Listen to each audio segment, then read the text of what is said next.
Hello, my name is Daryl Robert Chun, and today I'm going to talk about the United States of America. And what I'm going to say about what's going on in this country, and really what's going to happen to it, is something that most of you are going to have a hard time accepting. But nonetheless, it is what I believe is true. In 2007, I gave a talk at a private network called the Positive Dissent Network. I've talked about this before in my other programs. And I presented a 148-page report. It wasn't a book yet. It was an analysis of the U.S. economy, basically of the global economy. And it was called How to Survive the Crisis, Prosper in the Process. And I got up in March 2007, and I presented this report. And in it, essentially, I said, real estate was going to lose 40 to 70% of its value. The stock market was going to lose perhaps 70 to 90%. And the world was going to be into a Great Depression in an economic situation it hadn't seen since the 1930s. And it's going to be even more severe this time. Well, I can assure you that most of those people in the room who I gave that report to, even though they were out-of-the-box thinkers, very, very different kind of people, did not believe that what I said was going to happen. They didn't necessarily disbelieve it because the quality of the people in the room were such that you learn to give them some space. And that I had gotten up and presented this report was shocking, whether they believed it or not. But what happened is, within a few months, everything I predicted started happening. And that May, a few months later, we put the book in book form, the report in book form, and posted it on the internet. This is what it looks like today. It's the third edition, but this is the book. It's called Time of the Vulture, How to Survive the Crisis, and How to Prosper in the Process. This book was put on the internet, downloaded. We gave a money-back guarantee. It was available for a download at $79.95, hard copy at $99.95 with a money-back guarantee. And this book sold all over the world, in 25 countries. I began writing on economic issues and developed a reputation. Well, many of the things I said in that book have happened. So when I talk about economic issues today, people don't look at me like I'm crazy, or I'm talking about something that's not going to come to pass, at least when I'm talking about economic issues. But today I'm going to talk about what's going to happen in the United States, what I believe it has been happening and what is going to. In this book, How to Survive the Crisis and Prosper in the Process, at the end of the book, I had a section called, it was talking about America.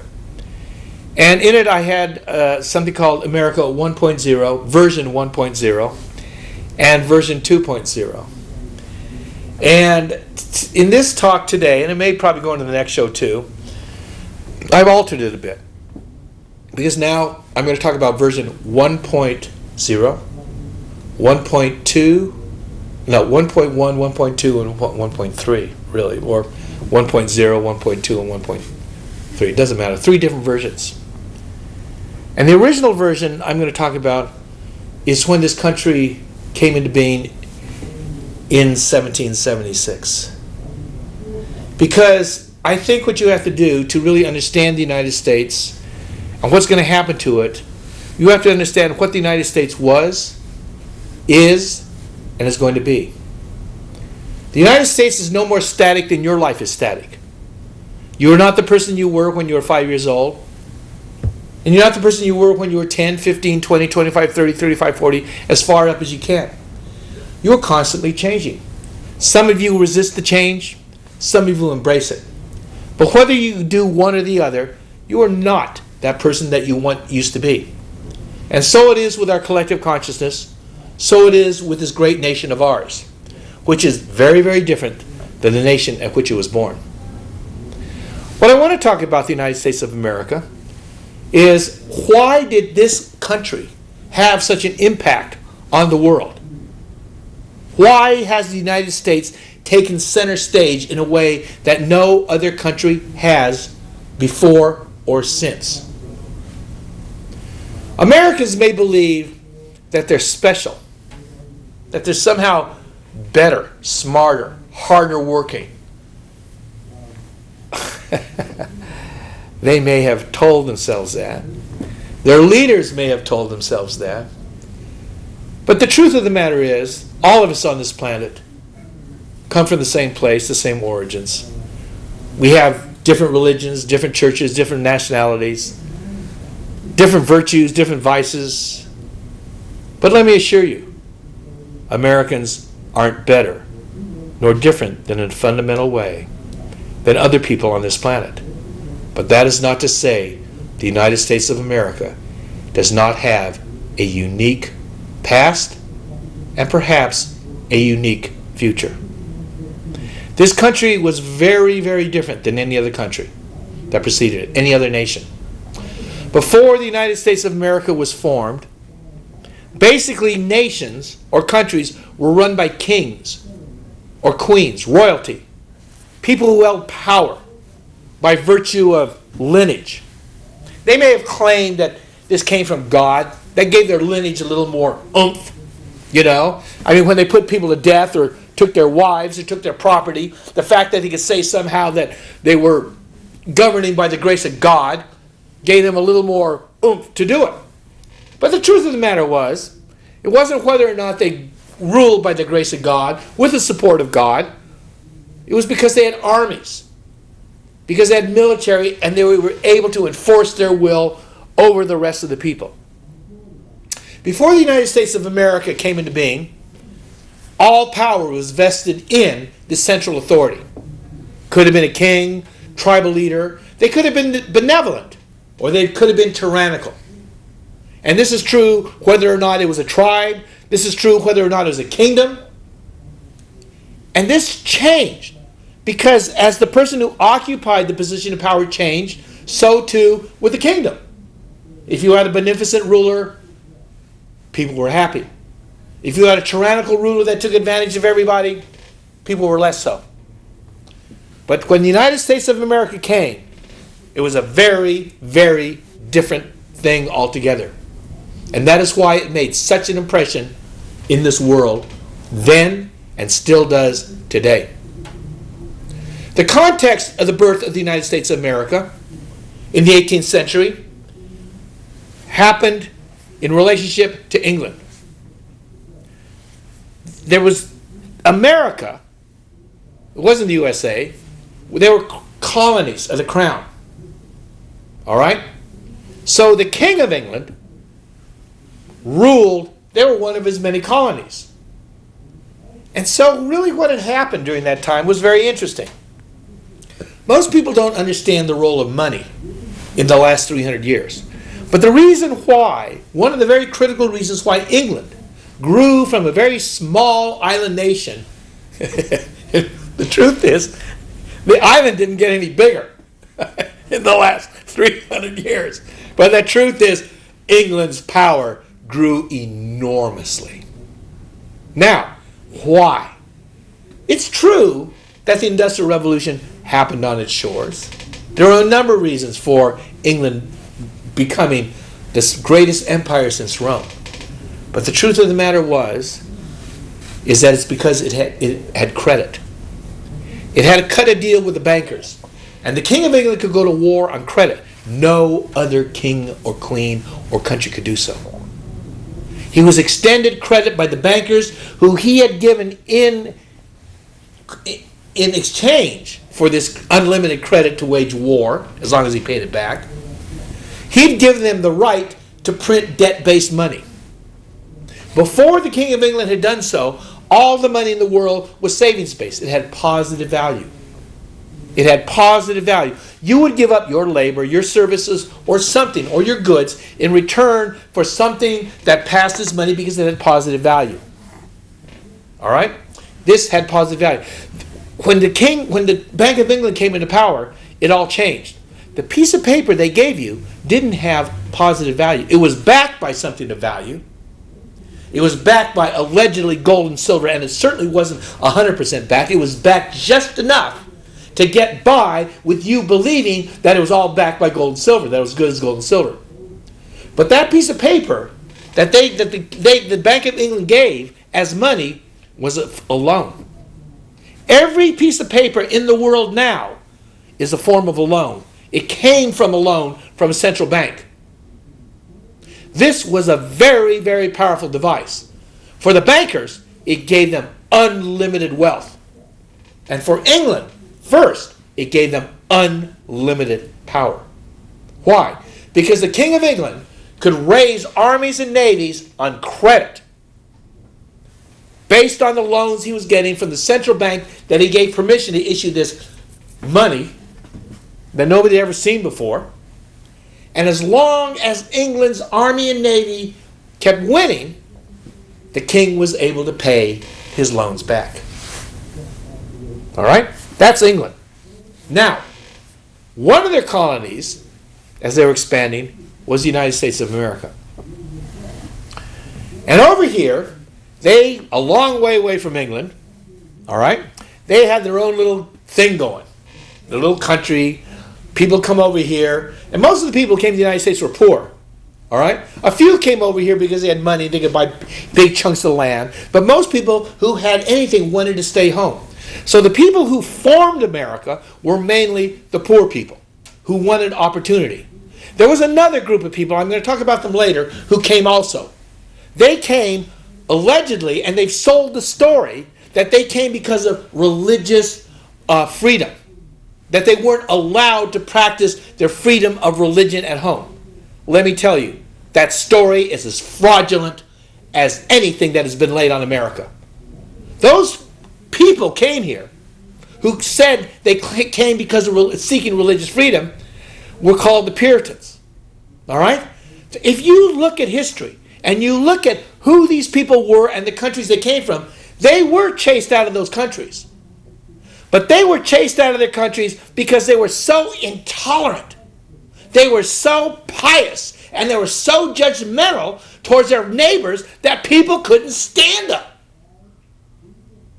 I mean, Europe has had religions ever since Europe's been there. All right? Once Christianity came across, once Rome came, once Christianity came, you basically had the Dark Ages, we'll get to that later, where the Catholic Church ruled everything. So you had religion. Then you had the Reformation and Martin Luther King. So you had the Protestants. All right? So you always had different religions. Now, I'll tell you something. None of those religions wanted any other religion to be there. That's the one thing about religion. When people start believing they're right, they automatically start thinking other people are wrong. That's just human nature. And if you think you're right because your belief in God makes you think that belief is right, that makes automatically anybody else who believes otherwise wrong. So first, the Catholics ran the game in Europe. The Protestants ran the game in Europe. And then the Protestants broke down. You had the Calvinists. You had the Lutherans. You had the Presbyterians. You had the Episcopal. You had everyone. And then you had basically the earliest fundamentalists, the Puritans. And they were so uptight and so judgmental and thought they were so right and thought everybody else was so wrong, they basically got kicked out of Europe. And so they came to the United States and told us wonderful little stories. Oh, we came here because of religious freedom. That was a story. I think I got a little ahead of myself. I was talking about England.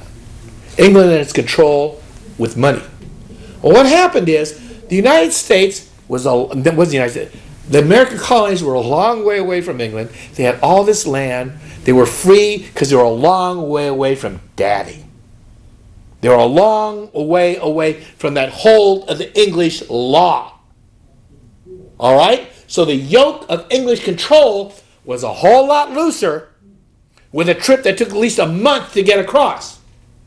All right? So Americans with this freedom flourished. They were doing well. They had their own currency, their own script. It was working.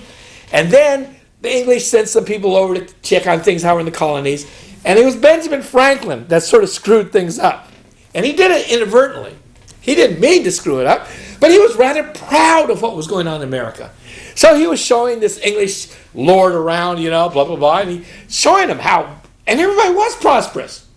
And the guy started asking him how you were doing this. I mean, how do you explain this prosperity? And he was telling him. He said, basically it's because of our money. We do this, our money, And then Englishmen listened. And he realized that they weren't using the English money system, where they automatically got a cut out of everything. It was automatic. That's why the English, whenever they took over a country, you ought to start using their damn money. That's why there's central banks around the whole world now. At this time, there was only one basic central bank in the world. It was in England, and they had the monopoly. All right? So he sat there. He went back, told the king. The king sends out an edict. You got to use our money to end this all. And all of a sudden, America went into depression. Now, revolutions are not easy things to do. Nobody likes going to war. All right? The people over here were basically farmers, people with industry, working their hard, trying to scrap a living out of America, out of this new land that they were in. All right? How did the American Revolution happen? What they call the Tea Party was just a trigger event. It wasn't because of the excise tax on tea. All of a sudden they said, we're going to charge you extra money for drinking tea, and the whole country went up in flames. Americans aren't that stupid. At least they weren't then. It was the end. It was the culmination of a series of events that the English had done to squeeze more money out of its colonies. England was always about money and always has been. Because it was bankers that fueled the English ambition to take over the world. So when the United States went into a depression, when its economy collapsed because of extenuating English control, then you started to have a resistance among the Americans who had it quite well before the English stuck their fingers into what they thought they had the right to. Why did the English have the right to stick their fingers in America? Because it was their colony. All right? This is how the world worked at that time. All right? Now, so all of a sudden you had an economy going to the toilet. People were having a hard time making a living. People were angry. The king wanted his ransom. The king wanted his taxes. The king wanted his money. So when they did have that Tea Party, it had reached a certain point where it blew up. Now, the truth of the matter is, most people did not want to go to war. Most people don't like going to war. De Tocqueville wrote something about that around 50 years later when he wrote a book called Democracy in America. And he said, if you have a standing army, you're going to go to war. Because that army wants to go to war. Why? Because that's how they get advancement. That's how a private becomes a sergeant. That's how a sergeant becomes a corporal. That's how a corporal becomes a lieutenant. That's how a lieutenant becomes a general. No war, no advancement. This is how it works. As simple as that. It's human nature. It's ambition. All right? But this was not a warlike country then. This was America 1.0. Pristine, just wanting to get by, have a life of freedom. Freedom. That's the word that distinguishes America from every other country on this earth at that time. At that time. And that's why I call it America 1.0. America version 1.0. It's not America 1.0 anymore. The America of that dream of freedom existed at that moment, at that time in history, because that's what drove it. It was a fight against oppression. Now, who formed this country and why was it so unique? A lot of you conspiracy people out there are going nuts about the Masons. That secret society that somehow is part of this evil cabal that is running the world. Let me tell you something about it. The Masons did form the majority of the people who formed and wrote the Constitution of the United States. All right? Now, I want to tell you something. That was one of the most extraordinary documents ever written. The Declaration of Independence, the Constitution, and the Bill of Rights.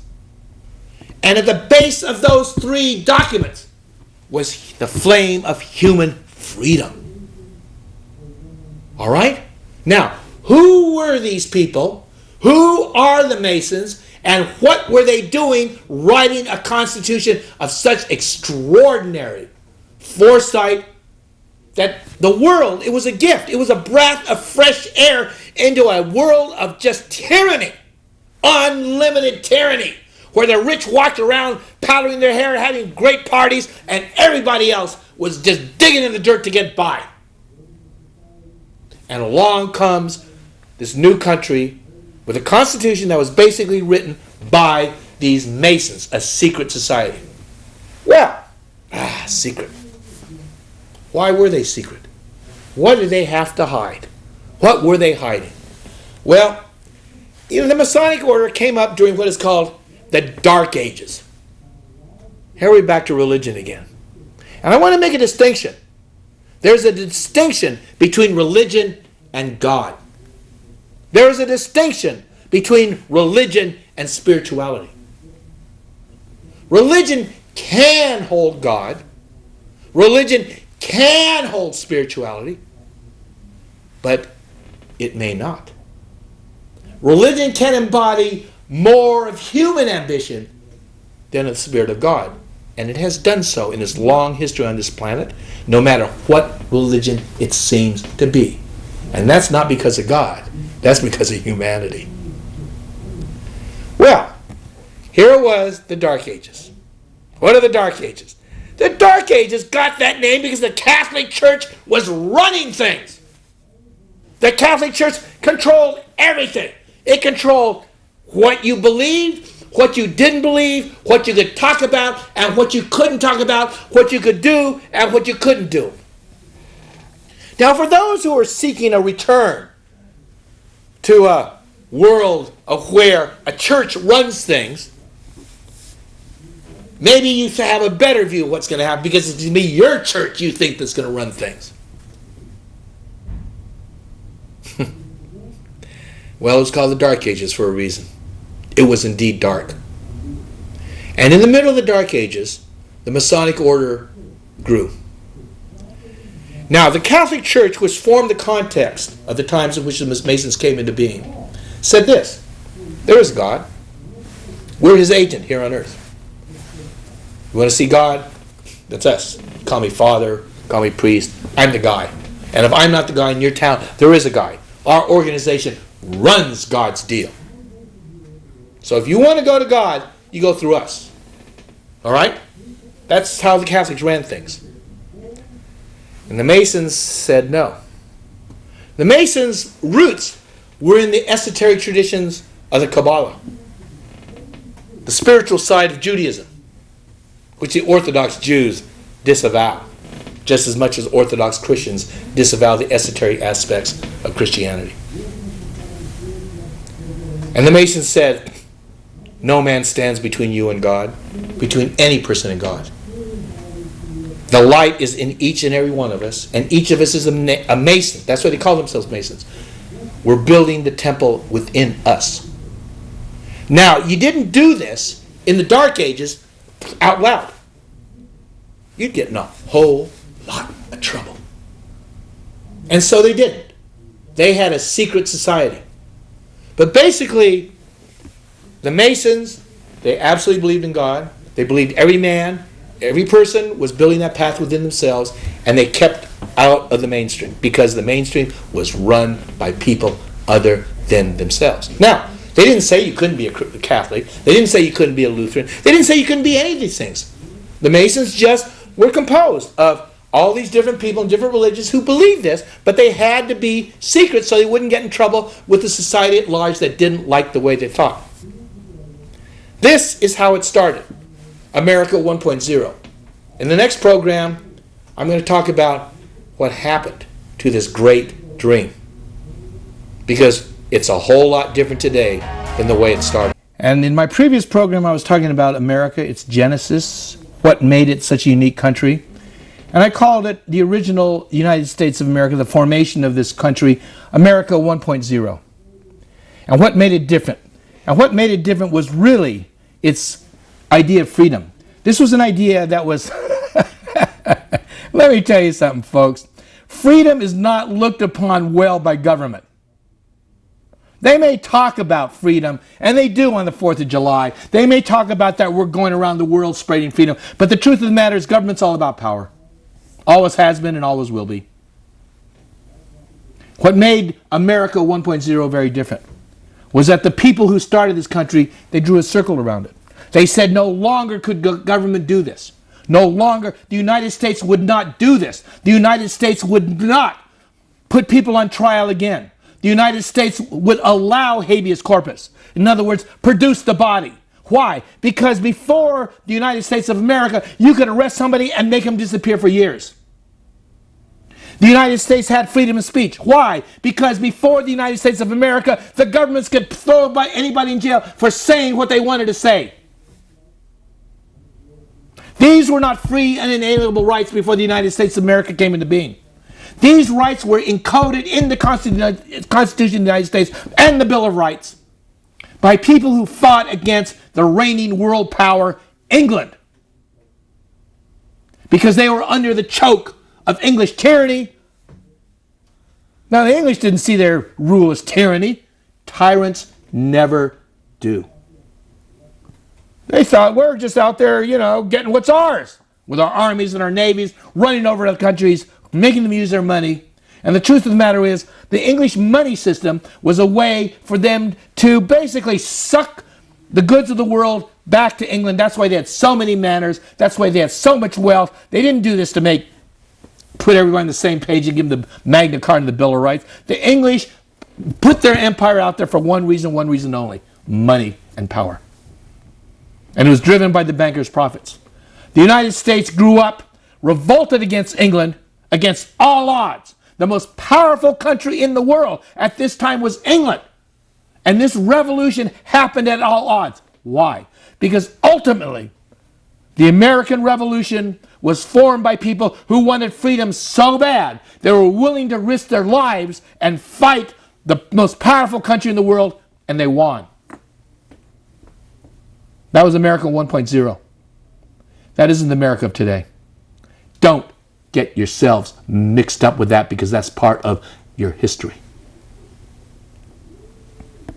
I talked about how the Masons formed this country. The Masonic Order was formed on freedom, even though it was a secret society. They had the reasons for being a secret society. But they didn't tell anybody else what to do. They didn't go and make these rules about how people should behave and be. No, they did the very opposite. They formed a country where freedom from government tyranny was the very basis of it, where for the first time in a codified government, individuals and citizens had rights guaranteed by the government. That was America 1.0, 1776. One of those people who was at the genesis of this country was Thomas Jefferson. And Thomas Jefferson had three things about this country. He really did. This man was a great, great man. All right? And first of all, he talked about bankers. In the last program, I talked about how Benjamin Franklin had brought the wrath of the British Empire on him when he told them how they were running things over here in the United States, and the British came back and shoved their money down the gullet of the United States and put it into depression because they wanted to suck some of their money out of here. All right? So, they said you were not going to have a private bank like the Bank of England. They knew what private bankers would do. The Bank of England was the world's first. They had one in Sweden before, but it wasn't the same nature. The private bank, the Bank of England, issued money on a debt basis and indebted everybody. And Thomas Jefferson was absolutely aware of what private bankers would do if they got in control of the money supply. And this is what he wrote. Central bank, which is the Bank of England.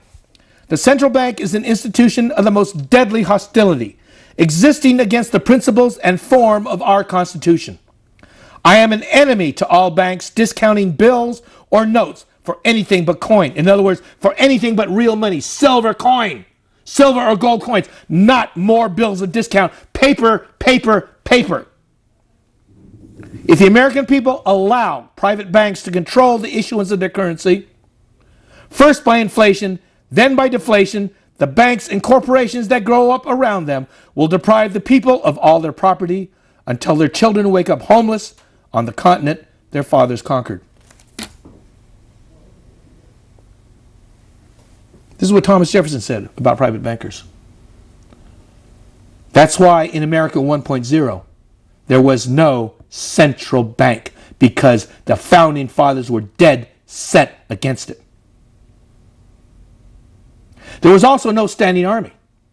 America did not have an army. States had militias, but the United States of America did not have an army per se, or a navy, or Marines, or certainly not an Air Force at that time. But it was for a reason.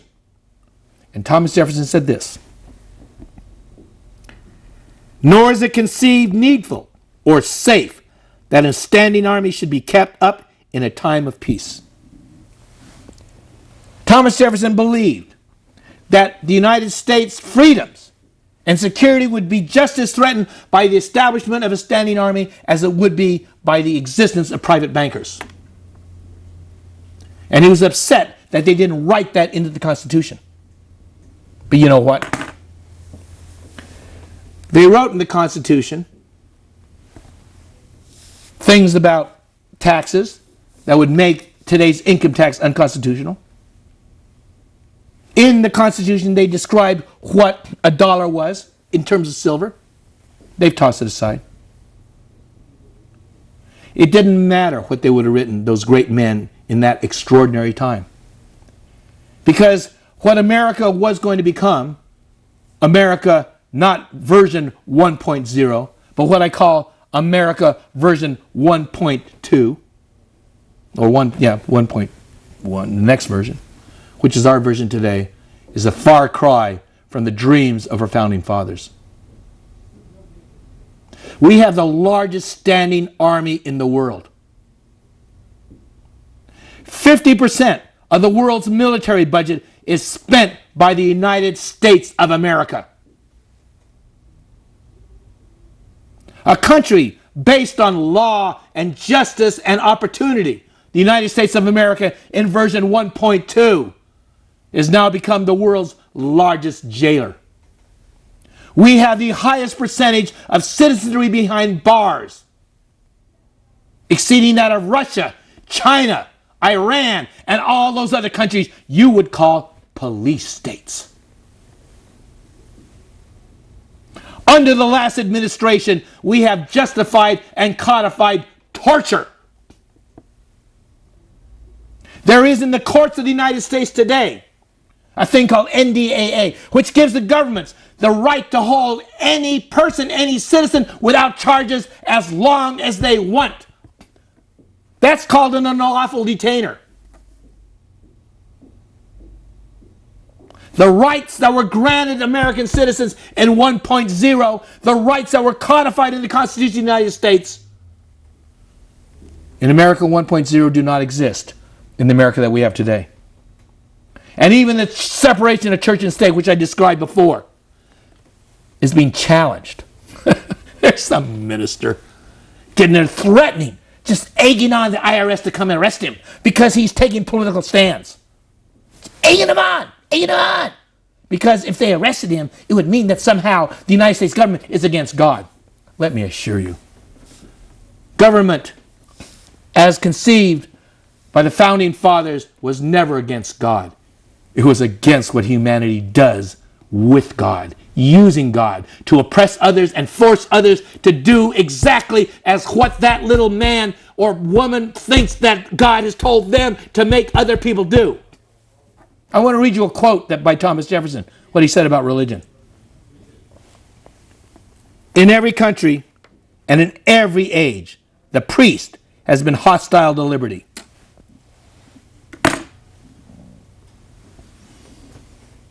That was America 1.0. Extraordinary event. Around the world, it gave people hope that perhaps their country could someday be as free as the United States. That opportunity could be given to those who merely by hard work and perseverance could achieve something they couldn't do at home. Well, what happened to that dream? What happened to America 1.0? How did it become what it is today? Well, I have a reason. Remember the country that it revolted against? England. And why it revolted against England? Is because England's central bank held everybody in its grasp. The bankers had a chokehold on the economy, and the wealthy lived off the rest of the country. That's what bankers' capitalism does. That's what central banks do. They issue money as loans. Everybody's indebted. You know, there's an old saying. I don't know if you've heard it. Gold is the money of kings. Silver is the money of commerce. And debt is the money of slaves. Well, under central banking, everybody becomes a debtor, except those at the very top. And they're debtors too, except they can play fast and loose with the game because they own it. England took back control of the United States, not de jure, not by law, but de facto, when they put into the United States of America the Federal Reserve Bank in 1913 and the income tax, which had been invented in England to indebt the English people under the tyranny of the bankers. This happened in 1913. And once the bankers had control, the rest followed. They now had enough money to keep a standing army. And standing army they did. We have now the most powerful central bank in the world. We have now the most powerful standing army in the world. And now the line between religion and state is being erased. And most Americans think this is a good thing. Most Americans are proud of our military might. Most Americans are proud. Well, they were until 4 years ago of their economic system. You know, you never understood it. You didn't understand the difference between credit and money. You thought that credit was money. Well, there's a difference. If you have money, it's yours. If you have credit, it's on loan and you got to pay it back. And as long as it rolled, you thought you really were having it good. You were digging a grave for yourself. This is America of today. It's now become the world's largest debtor. It is so in debt because of its military machinery. It is in shambles. Every great empire overextends itself with military spending. This was true in the days of Rome. This was true in China with Genghis Khan and the Yuan dynasty. This is true with England in the 19th century, and is true today with America. This is America 1.2. An absolute inverse image, a virtual nightmare of what the Founding Fathers envisioned. But I want to tell you something. America 1.3 is going to be a whole lot better.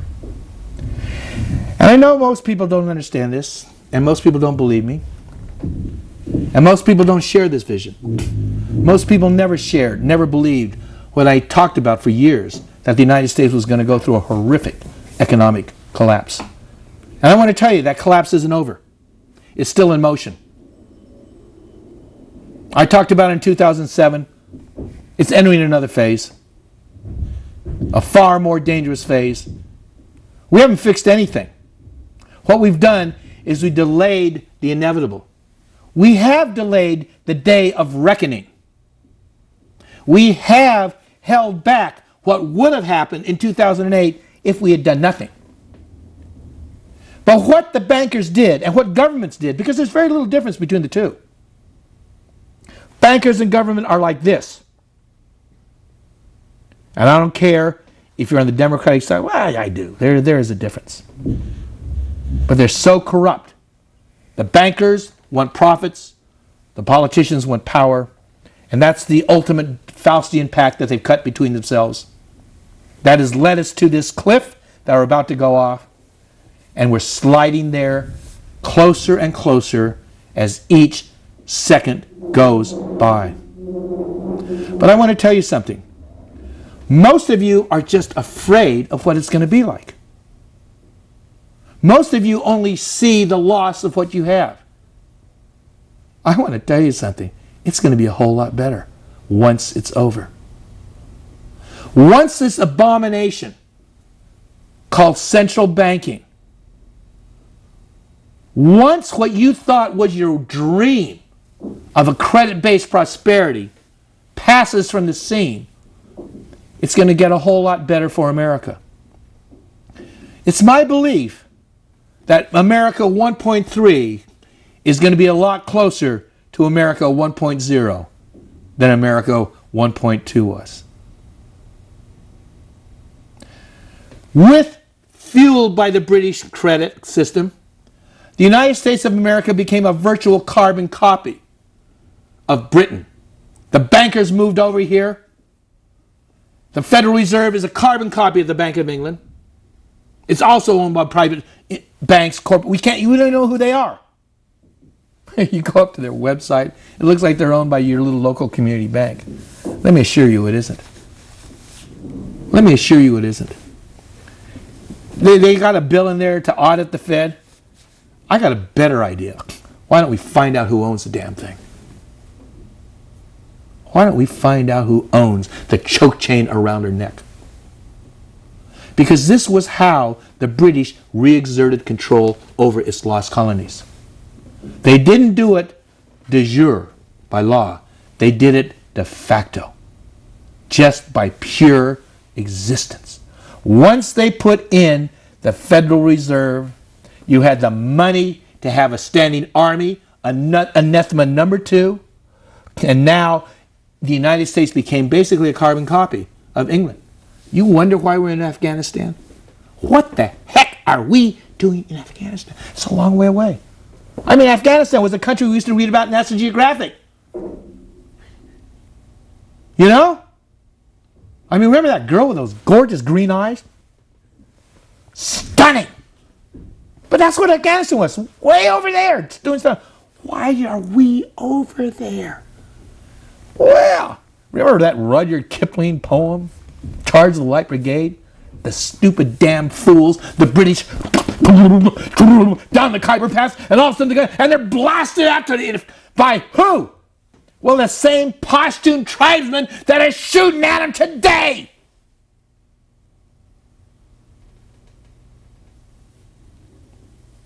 Why did we go into a country where these people have swap meets for machine guns?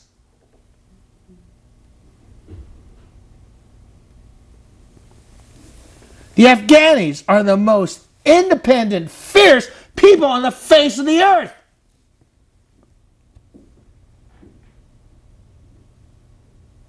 They don't think we're over there helping them make a better world. They know we didn't come over there to bring religious freedom. They knew we came over there for our own reasons. And they were the same reasons that the British had. World domination. This was America's dream. Britain had been knocked off its perch because its empire stopped expanding.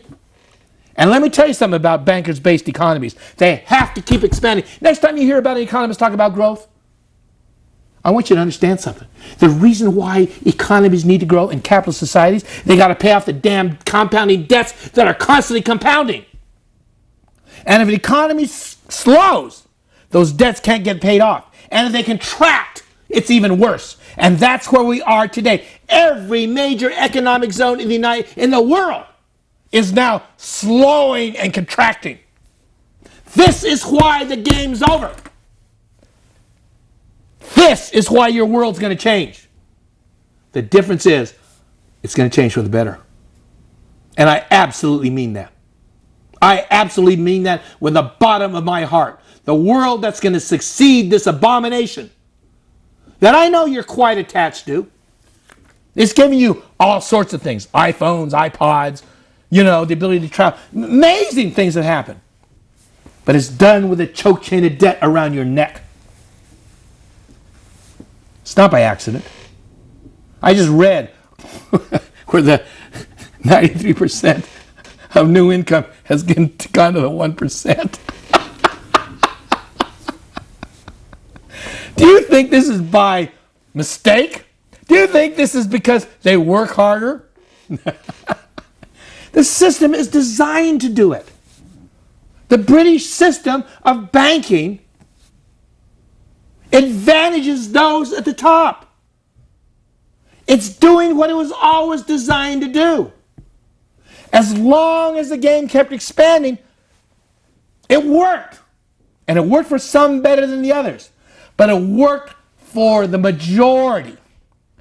Those days are over. They are over. You are living on borrowed time, on borrowed money, in an economy and in a world that is on its last legs. The difference, what I want to say, that most people who tell you this, is if you understood your situation, you would be rejoicing. You would truly be happy. But instead, you're like the slaves on a plantation that's hoping that the plantation owner is going to get the loan that he's gone to the bankers for so the plantation can keep going. And you're a slave. They get you up at 5 in the morning. They sell your kids. They beat you up. They screw your wives. And you're still praying that the plantation owner is going to get that loan in London.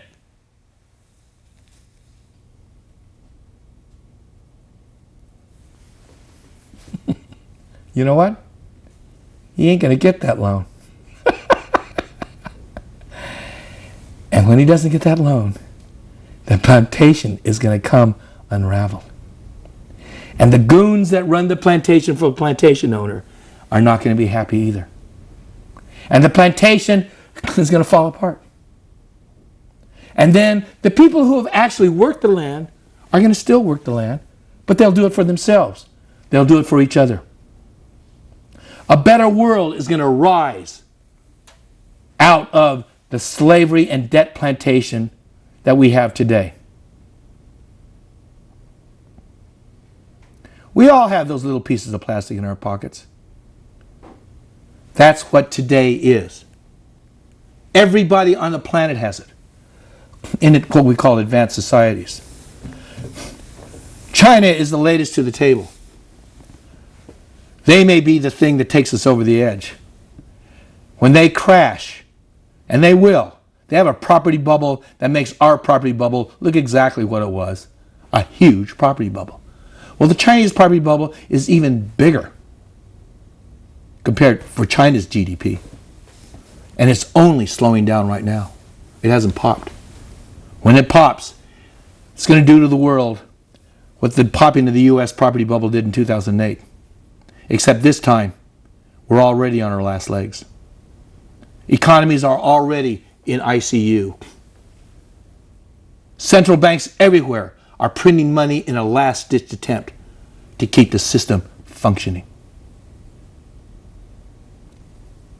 But it's good. I know this is a hard sell. I know this is a terribly hard sell. But I don't care if you buy it. Because it's happening. It's happening whether you believe it, whether you want it or not. We are on the verge of the greatest change that this planet has ever been on. And deep change is never easy. Deep change takes the existing structure and flips it over so the new world can arise. And this world is going to be so much better. So much better that the nightmare of debt that you see around you today is going to be just a memory when you greet the new day. It's coming, it's coming, it's coming.